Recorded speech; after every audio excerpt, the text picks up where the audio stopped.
Ended up at a well-known park in the town. The view of the pond gave it a natural, peaceful feel. It's just what I needed. What now?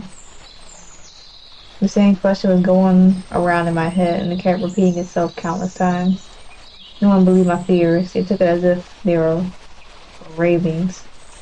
Hell, they might be right. Maybe I had gone too far. That I wasn't just acting on impulse. And none of them seemed to have the dreams I frequently have. I don't wish on them at all. But if they felt the fear of being so vividly inside a dream and being aware that you were dreaming, but still unable to wake up from it, maybe they would understand me a little more. At least I think they would. At least partly agree with me. Hey, Amelia? I recognized a familiar voice just inches behind me. I turned around excitedly, knowing who it was. Upon seeing him, I felt even more blissful. Andrew. Hi, Amelia. He said his boy transmitted to me was indescribable. It was an emotion I discovered with him that had been preserved from the moment we met. I was expecting anything but to find you here. It's a pleasant coincidence, I mean. Same here. I didn't even think a meeting with you was possible. I thought you were going shopping with Madison or something that she told me. No, it looks like she went out with Conrad. You know, when girls have boyfriends, we brothers have to take a back seat. Come on, Madison may be a little harsh, but she never forgets her favorite brother. And the only one, really. True. Thank you. That doesn't answer my question. Why did you come to this place? Oh, nothing really. I like to come here in the evenings when I'm bored and want some fresh air. How are you feeling? Are you a bit calmer? Let's just say it hasn't been a particularly quiet day. Doesn't sound good at all. Did I do anything for you then? Not really. Or well, if you could find some missing pages of a super old book that even the library doesn't have, maybe you could help me. I'm afraid I won't be able to do much about that. Are you looking into what you told us today, then? Would it bother you if I said yes? No, not at all. Well, yeah, I'm not here to judge you. I understand if you're worried. Happened yesterday was a crazy thing. I could hardly believe it myself. You can't let your life be controlled by an accident. An accident had no further consequences.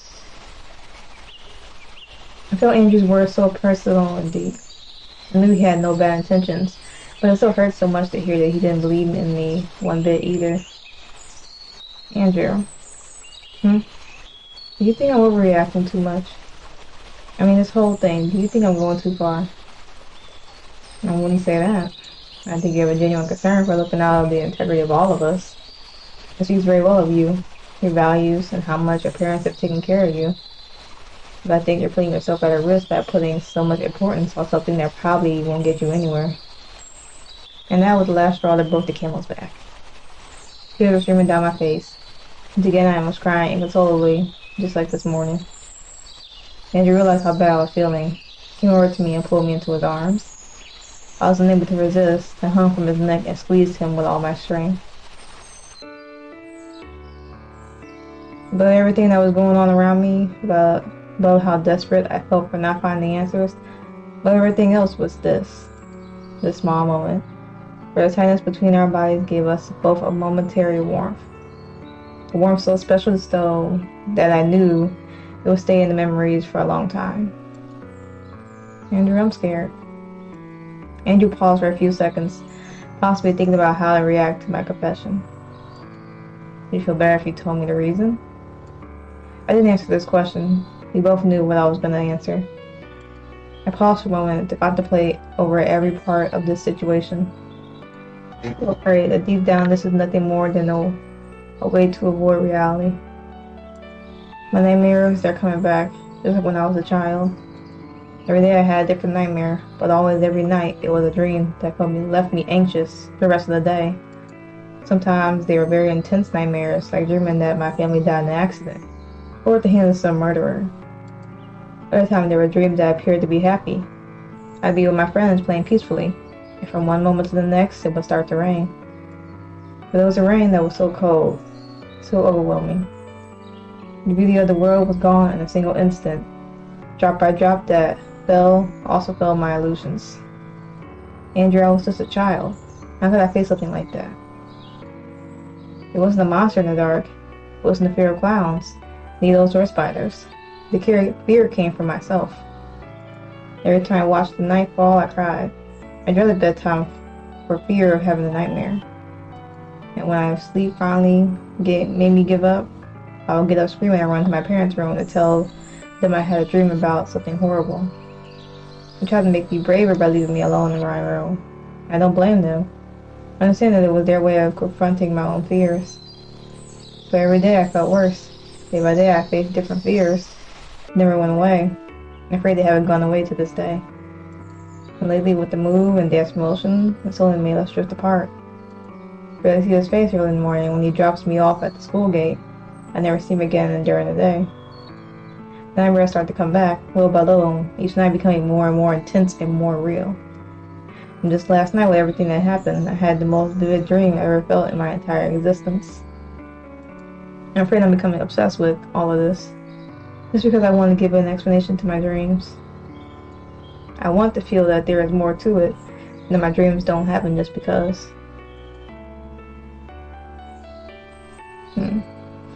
Andrew let go of me and slowly lowered his arms, wiping away the tears that were still leaking from my face with his thumb.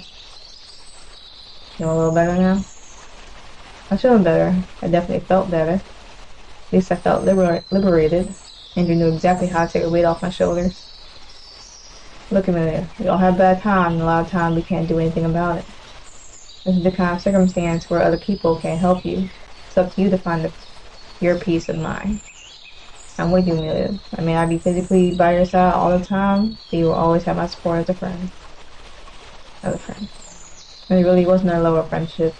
All the understanding in the world made person. I sighed, nodding my head. Felt good for now. Thank you. You didn't have to listen to me. You know I'm more than happy to do so. Mom will pick me up in a few minutes. Do you mind if we take you home? See if we have something else to do. On my head again. Mostly Andrew's concerned I didn't want to antagonize him after he had to listen to me for all this time. Are you sure it's not a problem? Of course not. I'm just gonna leave you like this. Besides, your mom must be worried. Mom, speaking of her, I want to apologize for yesterday. What? You know what she said about how I always talk about you? Oh, no, not at all. Made me feel good. Really? Your mom was lovely, Amelia, and it must be something very important to you. She said so. Kind of. We had patiently for Andrew's mom to come by and pick us up. After a few minutes, his mom arrived at the park and parked the car in the corner, honking the horn to get our attention. Mom, we're late. We're ready to get in the car. Andrew got in the front seat with his mom and I stayed in the back seat. During the drive, Andrew and his mom talked about various things. The weather, Madison's boyfriend, how their day has been going for each of them. They had a common mother-son conversation. No need to alter their dynamic by my presence. Certainly wasn't in that place, not mentally at least. Didn't want to come home. I was afraid to talk to Mom. I know she's the only person who could really talk some sense into me and give up my idea about investigating and make a sense of what was going on. So Andrew's mom dropped me off at the front door. I said goodbye to them and waited for them to leave, pretending to go inside. So they're outside of the car, I headed for the nearest bus stop. I wasn't going to be able to find a solution. I wanted to check one thing before I gave up. I was going to give up today, not today. If I still had a chance to find answers, I was going to take this road. At least it was a small hope. This is better than sitting around waiting for things to work themselves out. Maybe I was denying myself that I once again had a nightmare disorder, and that these days what has happened has been nothing more than a consequence of my paranoia in the way of dodging reality. If everything was better, I preferred anything rather than accept that I had a disorder again. The night was just minutes away from falling, so it was almost a miracle that I arrived on time. This time there were only a few students, some because they were staying up late studying, others because they were doing their homework here at the school. What was important, the entrance was almost completely deserted. I waited for a few minutes making sure no students were around, neither side of the school, nor the street. When I sensed I was without anyone around me, I dropped to the ground. in the exact position on the floor, and I wouldn't even say millimetrically. Certainly that piece of land was different from the rest. The bushes were placed well, cared for, to give a good appearance. Right in the spot where in my dreams a man was digging a hole. Soil was fresh, just placed, during the short time since someone had disturbed it to bury something. I had no tools to dig with, so I had no choice but to use my bare hands. Buried my fingernails as deep as I could, lifting the dirt with all my might. It was painful at first, sure, but gradually the dirt began to rise and my hands did. My uniform was a mess, now I was starting to feel nauseous and dizzy. I finally got it, dug the hole in the same place as in my dream. Well, she found something. The objects I saw in my dream, the pins, the dolls, all the items, were right inside the hole. What does that mean? Drill in. Shoot. Couldn't believe it. I really couldn't believe it. For a single second I felt reassured that I was right. I wasn't imagining anything. There was something behind all of this. On the other hand, the fact that I was right meant that there was something behind it all. In contradiction to myself, I felt good and I felt bad. But of one thing I was sure, it wasn't just a dream, it was a vision, a warning. What do I do now? I really don't know what to do.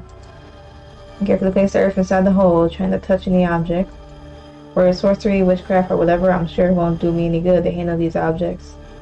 Put my hands a bit, ran them over my skirt, and then stood up with one hand on my forehead.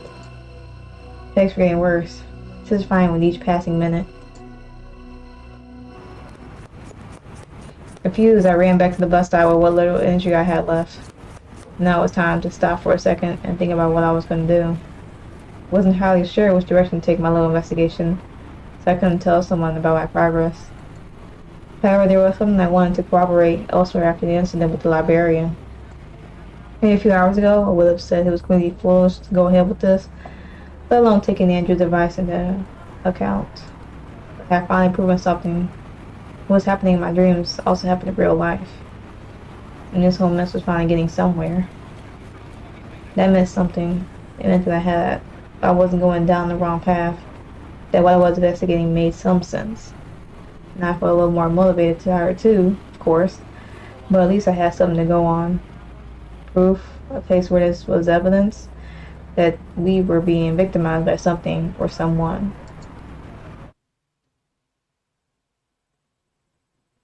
I arrived to the central library hoping to find a little more information here than at my school library.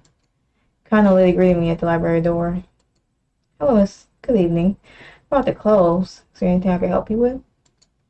I sighed. I didn't want to go through the same thing that happened in the afternoon with the school librarian. I had to think of a smarter way to formulate what I was looking for. I'm looking for a book. Sure you are, pretty lady. We're in the library. Whatever you want regarding books, I will fulfill it if I can. Thank you very much. You are very kind. I'm looking for this book. Westerfield City History and Traditions, if I'm not mistaken. But of course, it's a very extensive encyclopedia on the culture of our place. Talks about the history of Westerfield City from its origins with the tribes that inhabited the surrounding area, and how it gradually transformed into this beautiful city. It says you're right, exactly what I was looking for. I see on there that there are numerous volumes, we only have the first one available. Actually, I'm looking for the first volume. Miss, I'm sorry to tell you, it's too late for me to generate a library card for you. All the computers are already turned off. We don't mind if I come tomorrow for that book you're interested in, miss. Thank you very much. I just wanted to check something. Your problem if I can take a quick look at it? Absolutely not. No problem at all. Follow me, please. Sit aside. The kind librarian took her bag and slung it over her shoulder. We were preparing to leave, so this was probably the last thing she would do in the closed library. Looking at her from the back point of view, very impertinent, couldn't bother an elder lady who was about to finish her working day. Everything has a purpose, Amelia. It was just this, and then I would go finally to rest at home. Maybe not as quiet as I would like. At least I hoped that all this would sow in me some determination. After traversing several aisles, and we finally arrived at the appropriate section, dictionaries and encyclopedias. Seems to me that is right on the shelf. Lady raised her hand and lowered one of the books to our height. It was indeed the encyclopedia we were looking for. Lady passed a heavy tome to my hands, and once again I saw the same cover. Before I sit down and read it, it's gonna be very uncomfortable to read it like this. No, it's okay, I just want to check something. Over the book, I turned the page to the same section I was researching a few hours ago, urban legends and rituals. First, the section contained the same information, a warning at the top of the page, warning about the probable untruthfulness of the data that will be mentioned later. Following content was nothing more than a compilation of opinions and personal experiences of the people who dwelled with the original tribe at Rusty Field before their extinction. Yes, it's definitely the same book. Then I grabbed the bottom of the corner of the page, about flipping it over. Please don't let the pages be torn. And they're torn. Pretty heavy when I was afraid of. The next page is exactly the same section of the encyclopedia were also torn out. Is something wrong? They're torn out. Name it. These pages are torn out too. My God, it's true. This book has been preserved for decades. Only a few copies. Probably hard to believe that someone would actually have an interest in getting rid of it. Breathing became heavy. I was having a panic attack over this. Please, love, calm down. Don't freak out the old lady. No, I was gonna let it happen. This wasn't the time to get upset. Not yet. Then my composure and asked the librarian the question. Is there any chance you can give me the names of the people who have borrowed this book lately? I'm afraid that's impossible. It's part of the privacy protocol. Please, maybe that will give us a clue as to who did this. I'm very sorry, but I'm unable to help you with that. I'll take it upon myself to contact the last person to whom this book was loaned. I promise. In my mind, there were only two questions of paramount importance here, and they were the root from which all these problems stemmed. Who was doing this and why they were doing it. First question could not be answered at the moment. Second, perhaps it was just a matter of inference. Who would be interested in anyone else being able to consult the contents of this book? Excuse me, do you keep copies of your book digitally? Yes, that's a good question. Most of the books have a copy on the Ricefield Central Library homepage. However, if you're looking for the exact copy of this book, I'm afraid you won't be able to find it online. Why? You see, there are more updated versions, revisions, corrections, even censorship. Censorship? You mean the new encyclopedias in town don't contain some of the information? So of course, there are a lot of power games involved. So many people involved in omitting some of our history from the books, including political figures. Celia Gibson, the headmistress of Ricefield Academy, is one of those people. It seems necessary to tell the urban legends, the myths, the customs that the natives had, as if it's not also a fundamental part of our own history. Why do it in such an archaic way, then? It was as simple as removing the books, taking them off the shelves. No, there's be someone else then. Someone who doesn't want specifically certain people to find this section of the book, and that person also doesn't have the power to sense information on a mass level. First, I was aware that there was no digital copies of this encyclopedia, and that physically ripping out these pages erased all evidence that they ever existed. When I could know who was written here. But I processed everything I had discovered up until this point. Still couldn't figure out what the connection was between the incident with the car, the grimoire, the witchcraft objects I found buried in the missing pages of the encyclopedia. But if there was one thing I was sure of, it couldn't be a coincidence. There are too many things happening simultaneously. There were loose threads that were related in some way, some form that I did not fully yet understand. I handed the book back to the librarian and thanked her for her kind help. Thank you for everything. You've been very patient. Please, if you change your mind, don't hesitate to dial me. Took a piece of paper out of my purse, took a pen to write down my number. I gave her to the woman and bowed my head slightly, a little out of prayer and a little out of gratitude. I was about to leave with one hand on the front door handle, and the one gently took my arm. Please, miss, don't go yet. There's something that might be a help to you. Would you mind giving me a few minutes? It's more than a surprise. Why does this woman know that could help me in any way? She wasn't going to give me the name of the person she lent the book to, as well as she offered me. You should come with me. They walked in a strange direction, close to one of the service halls. A few seconds I followed her lead and went after her. Go to the voices. Yeah, I feel the voices echoing every part of myself. Same voices from the dream, the same voices I heard at school, the voices I ignored without realizing that they might be revealing a profound truth to me. Just gonna hit it hard this time. Something the matter? Hearing Librarian's voice brought me back to reality. This must be the result of the nightmares. Oh, I'm fine. It's a little dark in this hallway, isn't it? Don't worry, miss. A few more steps and we'll get there. The sound of a door and the faint rays of light coming from an old lamp made us find our way. I was mildly confused. All this way to come to the library archive, and in a place so far away from the rest of the building, it was more than strange. What are we doing here? But you have nothing to worry about. Pretty girl, I'd like to ask you a question. Yes, sure, go ahead. You ever heard of the Guardians of the Light? Guardians of the Light? Why does that sound so familiar? I think my father once told me a legend about it. I have too vague a memory to say I remember anything concrete. Not much, actually. Here, take this. He took a book from a shelf and placed it on the table. A small book, so small that it fit in the palm of my hand. Legend of the Guardians of Light. Our illustration was hand embroidered, stitch by stitch, giving it a curious texture as my fingers made contact with the object. I looked up. In front of me was the librarian's gaze fixed on mine. He lines me in every expression, gesture or movement I made. What are you in for? Open it. The pure smell was wafting from the pages. This was the typical aroma that comes from an object that has been stored for years and is already affected by humidity. First words were handwritten in cursive, making them mildly difficult to read. So without waiting any longer, and after the gentle woman's assistance, I began to read in my mind. Our world is ruled by beings and entities beyond human comprehension. Nowadays people refuse to them as angels, to pure entities, and demons to evil entities. We know that all over the world there are good and bad entities. What we will see below is the word of the people, and a story that is usually transmitted orally, but told here through the pages.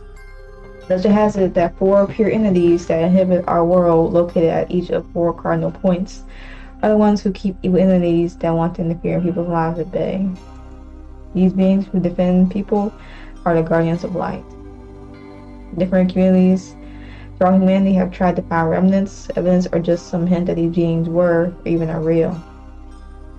But if what a human being needs is guidance, direction, and advice beyond the earthly plane, the Guardians of Light will take care to provide all the necessary wisdom and illuminate the path for the lost person. All that remains of this gripping folk tale is the quest to find the secret location where the Guardians of Light dwell, known as the center of the universe. Probably a few human beings dare to say that they set foot in this mysterious place, and that is because there dwell the darkest truths a human being can come across.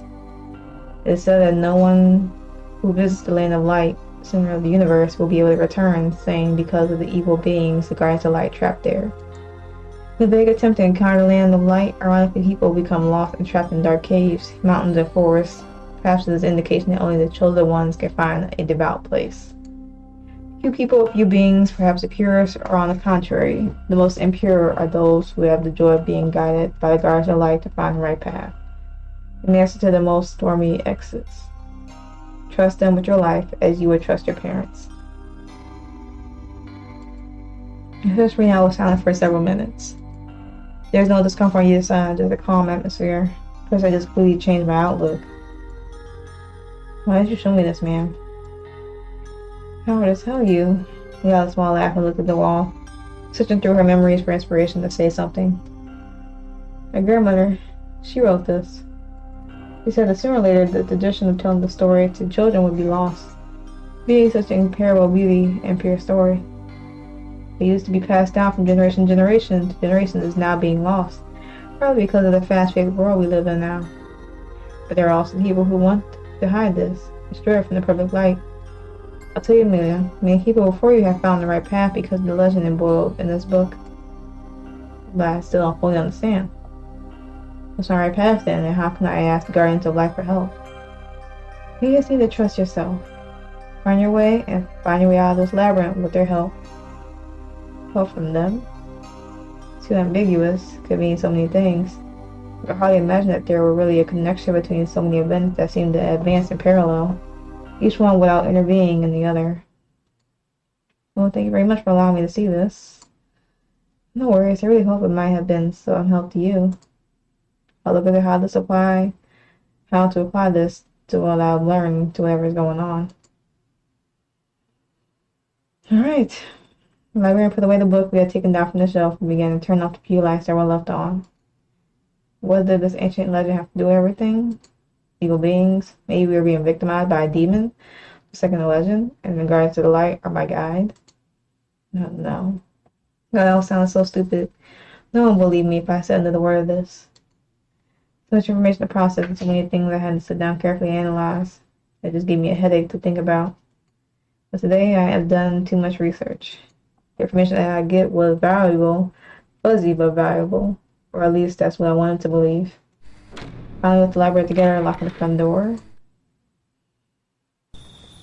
The lady said goodbye to me with a gentle handshake and then waited for a cab to come by. Well, look, girl, I know you will solve this problem. I noticed I watched the car drive further and further away from me. Then I went back into my own world, leaving behind the calm facade I maintained in front of the librarian. Picked up my cell phone and unlocked it. And it was up the right corner, catching my attention at first glance. Yeah, not trying to kill you because you're being super investigator. Been friends with you all afternoon, not thinking about how worried my mom and dad will be without hearing from me at this hour. But then when I finally gotten ready to go home,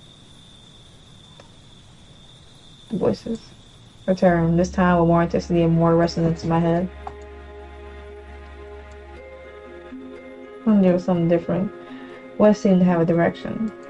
Not a physical direction, not because the sound was coming from a particular place, but because I knew where I needed to go. Follow the voices then, I guess.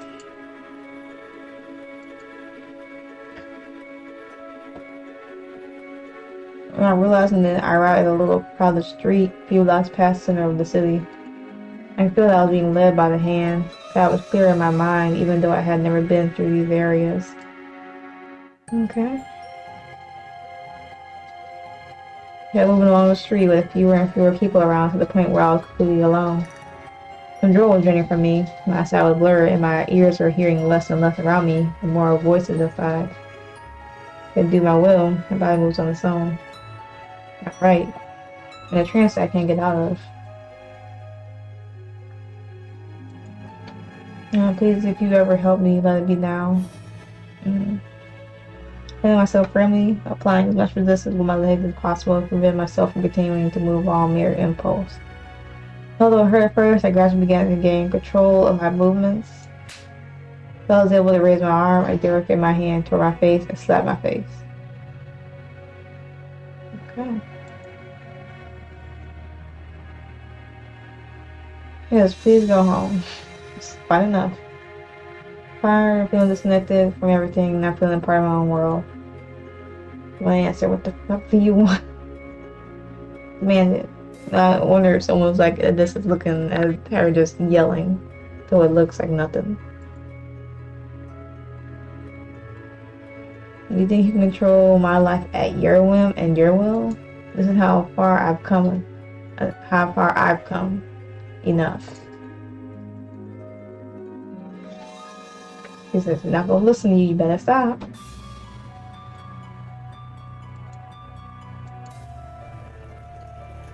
The scream of a man made me react. Sound came from a manhole that was just a few feet away from me. Wasn't dreaming, was I? That was real. Sure, it was real.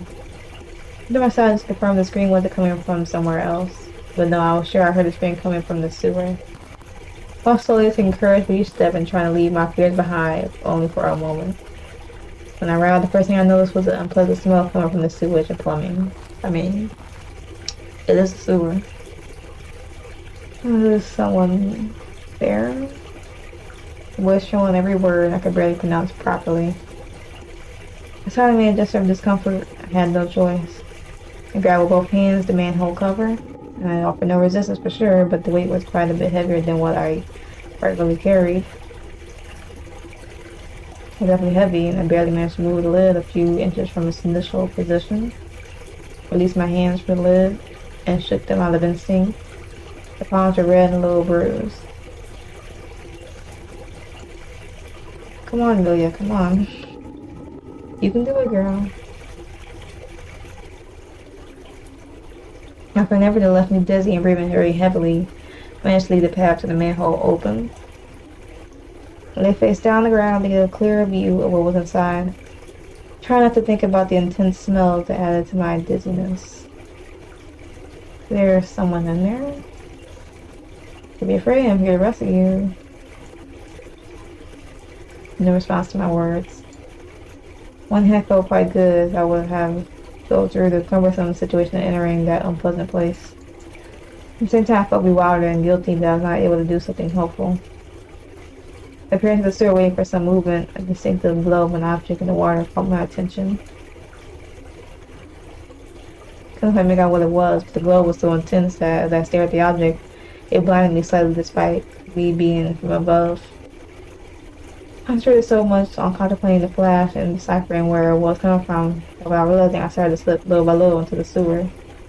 Actually, when I realized I was slipping, trying to grab the ground with my hands, the acceleration and the weight of my body made me fall in a couple of seconds. I don't know how she slipped in there, but okay.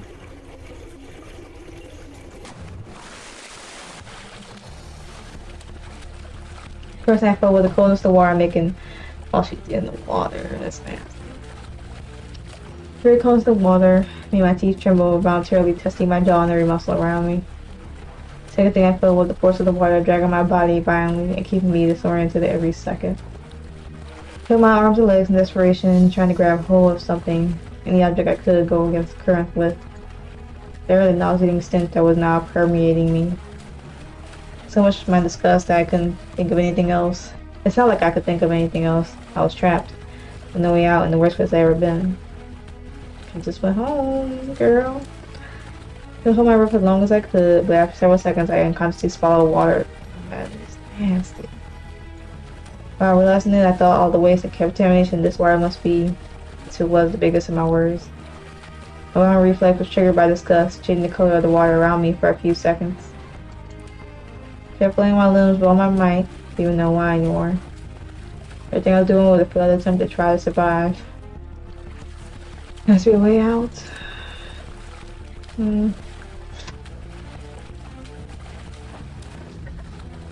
Like an angel sent from heaven, a man appeared in front of me. I didn't realize that and swiftly traveled clear across the water.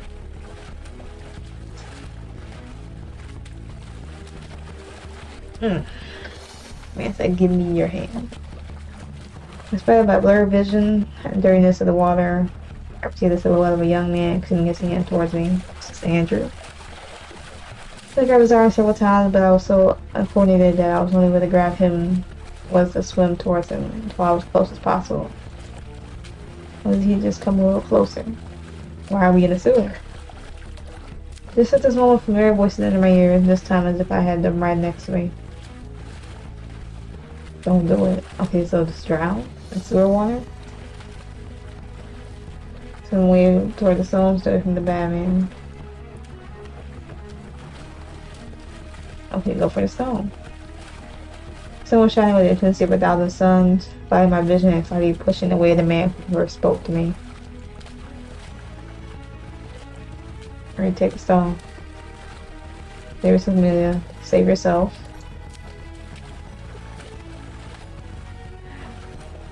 Who knows who we should listen to at this point?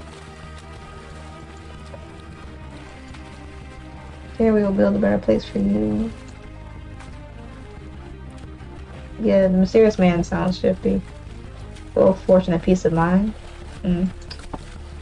Choose. May the voices of evil die. Obey me, you'll be rewarded. I feel like I should save. I just gotta feel. And I hear my lungs are about to become unconscious. Swim to the man or swim to the glowing stone. Whatever I did, it would be the last thing before I lost consciousness. I had to choose wisely if I wanted to survive.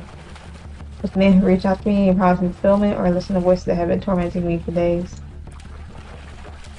That's why I don't. Like I said, go give me the option. Go. We're gonna do stone. And if you want to play this game for yourselves, y'all can do a different option. I was trying to get closer to the stone while I was shining in the water. Used every pleasant memory I had to take courage to keep fighting. Maybe I made a bad choice, I couldn't know. This was what my heart was telling me to do. Never indescribable constant effort of trying to find my salvation, I managed to reach the stone. Put my hand tightly, clutching the stone in my fist as hard as I could, with my eyes and wish for the best. Only wasn't going to save me by itself. What do you think there? It's just a stone. It all seemed like this was the right way to go. And just like that, looking at it in perspective, it's much more realistic. I think the person saw me fall I also jumped in the sewer to save me. What was the rock gonna do in such a opponent? Voices. What those voices were. Well, it could have been the Guardians of the Light. I started to become unconscious. I don't know if I was against my will or not, but I relaxed every muscle in my body, releasing all tension. Let myself be carried away by the current, leaving me at least with the consolation of having reached the stone and believing this would be my last card to survive. Little by little, sound the water faded more warm, each second being calmer than the last. So I feel like to die then. Deep down, I refuse to believe that this was the end of me. Felt so flat, so empty, so simple for a death. And I felt there was nothing and no one around me anymore. I slid with my eyes.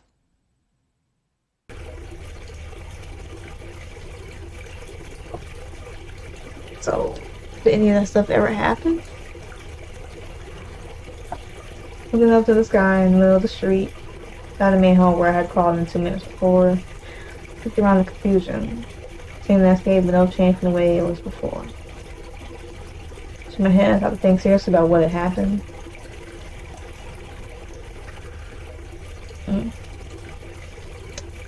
Guess we were alive. I guess we were dreaming, imagining, daydreaming. Switching away the one hand, made me direct my gaze to that point. Grabbed with both hands the object I had picked up from the water in my desperate attempt to hold on to something to survive. Beautiful light colored stone, red as sunlight and radiant as itself. Looked at it with confusion and gentleness at the same time. It was the same as holding a baby, tenderness, affection, and the feeling that at that moment it will break even though you're aware that it's resilient on its own. I raised one of my eyebrows in noticeable confusion. This was what had saved my life. I should appreciate it more than anything else in the world. I held the stone close to my chest and closed my eyes. Thank you. The voices were right after all. They were like inner cry out to lead me to my salvation, more than a threat that they were warning of the right path to follow. Looked around me along the street. When I saw the wire was nowhere visibly nearby. For him to have just been an hallucination about the past after all. There had to be something real about this event. There was no possible human way I could have gotten out of the sewer with the force I was being dragged at, and how tired I was to keep swimming. It had to have been the stone that rescued me, the thing that I was able to survive and not drown. As minutes passed, the more I realized how surreal it all was, and how unlike my friends were to believe me. And I had no idea how I was going to explain this to the others, everything that happened today. Don't. The voice of the soul of the man, the guardians of the light. There were so many things I had to tell. I'm sure that no one in their right mind, and even myself, would believe it if someone else told them that they went through the same thing I went through today. And then in this moment I was alive. Alive to face all the challenges that would come from having found pieces of information that I never should have gotten in the first place. Let us sort out each part to make sense of it logically, or even illogically. But I do know that I had to do it. This was nothing more than a harbinger that something very big was happening in our lives, and there was no turning back. This was just the beginning of a life-changing story for all of us.